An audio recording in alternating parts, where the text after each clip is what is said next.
Hi everyone, I'm Rincey and this is Rincey Reads. So today I'm going to be talking about Blood Over Bright Haven by M.L. Wang. This is a fantasy book that was, I think, originally like self-published, and then it got a lot of attention and hype, and then it was picked up by a major publisher. And so, yeah, I picked it up because I was hearing pretty good things about it.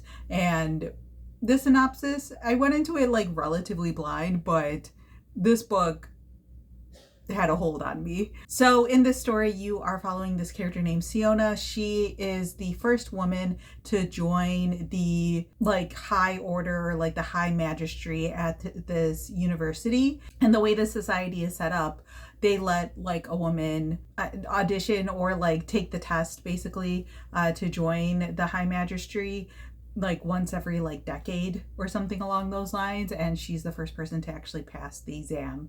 And so obviously that comes with a significant amount of challenges and hurdles because there are a lot of people who don't believe like women should be a part of this. They don't believe that women have like the skill set. There are people who believe that she was just picked because of the person who like trained her, or because there's like a woman who's a part of the government system right now, and so they're trying to like appeal to them and stuff like that. But Siona is actually like extremely talented and extremely smart, and so she's able to join this, and she's like very determined to like prove herself and do good work. Of course, there's a significant amount of like bias and just vitriol put towards her. On her very first day, she is not given a lab assistant, and instead someone's just like, here, you can take this guy who's basically the janitor. And the janitor is someone who is part of like another race or another culture in this world, and he was formerly like a hunter who like crossed over into this world because his world was getting destroyed. And so the two of them start to work together. Siona decides that she's just gonna like work with him and like make the best of the situation, but it turns out they actually work really well together. And as she's like working on this very specific presentation and project that she's supposed to be focusing on, she starts to uncover secrets about the world that she lives in and the magic that she utilizes, and things escalate from there, to say the least. So yeah, this is a fantasy book that I had heard positive things about, and so I like put a hold on it at my library and I kind of forgot about it completely. And so I jumped into this, and originally I was like, yeah, this seems like my jam because I love like magical school and magical school adjacent stories. And so at first it felt like it was going to scratch that itch, and then also like the idea of like being the first woman to join this organization and stuff like that, like all of that is stuff that appeals to me in general. But like this story takes like a really significant turn, and I was like obsessed with this book for like the week that I was reading it.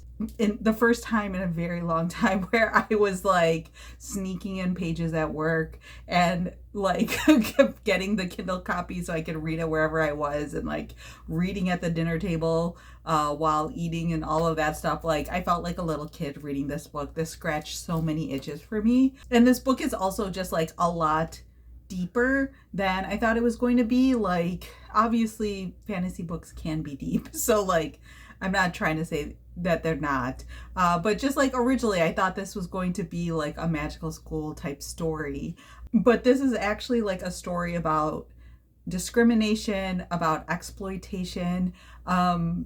Again, I was reading this in the month of November, very soon after the election, and there were parts of this that just like really broke my heart, because Siona has her eyes open to just like the way that the world that she lives in and the world that she is a part of, and just like the way the economy works, and like how everything function is built on the backs of other people and other people's lives and energy, and families and livelihoods have to be exploited in order for her world to just function at a very basic level, let alone in order to exceed and be big and great.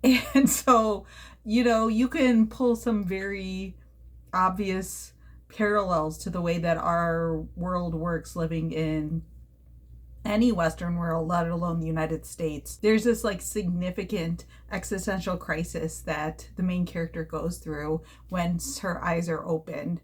And one, like, there's the process of her like understanding what's going on, then there's the process of like accepting it to actually be true, and not just like turning away from it. But then there comes a point when she tries to make change happen, and it's genuinely heartbreaking because like it's so realistic in the way that it portrays like what happens in these situations. Part of the reason why I was like so obsessed with this book is because I genuinely didn't know how it was going to end, but I was just like, this can't possibly end well. Like, there's no way this is going to have some sort of like idealistic ending where people's eyes are open to the horrors and everyone changes their ways in order to no longer exploit these people groups. And that doesn't happen, to be very honest. And, you know, minor spoilers, but I think that should be obvious. And so it's just like kind of heartbreaking to see what actually does happen, because it like parallels what has happened and currently happens in the modern world. There are parts of this book that honestly made me a little bit uncomfortable at times, but I think it's supposed to. Like the way Siona talks to the assistant, Tamil. Like, it's very reminiscent of the way that white people would talk to and about Black people, especially back in like the 50s and 60s and stuff like that. Thinking of them as just like lesser, less intelligent, less capable, viewing their ways as being like more savage and all of those different things. But you could very much like put that on the way the Western world views a lot of different cultures and people groups and stuff like that. And I think it's like supposed to make you uncomfortable. I don't know if everyone felt uncomfortable, but it felt like that it was doing that on purpose. But yeah, I found this to be like really, really well done when it came to those themes. There are parts of it that feel very simple, to say the least. Like there's a lot about like the magic system and stuff like that, but like the character development is not like the most complex or anything along those lines. There's a bit of a love story that happens in here that feels pretty obvious.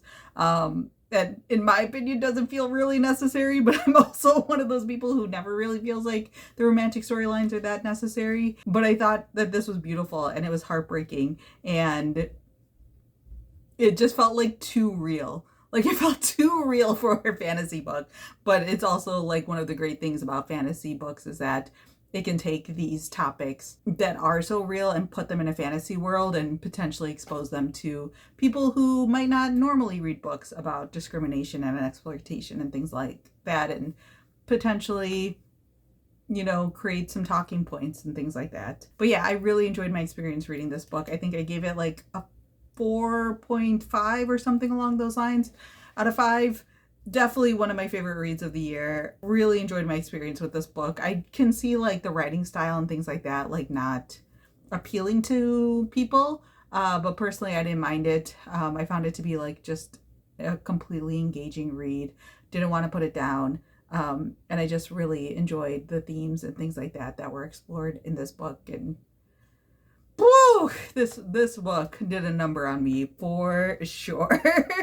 So yeah, those are my quick thoughts on Blood Over Bright Haven. Let me know down in the comments below if you've read this book, what your thoughts were on it, because I definitely want to talk to some people about this book. So join me in the comment section, or if you have any questions, feel free to leave that down in the comment section as well. So yeah, that's all I have for now, and thanks for watching.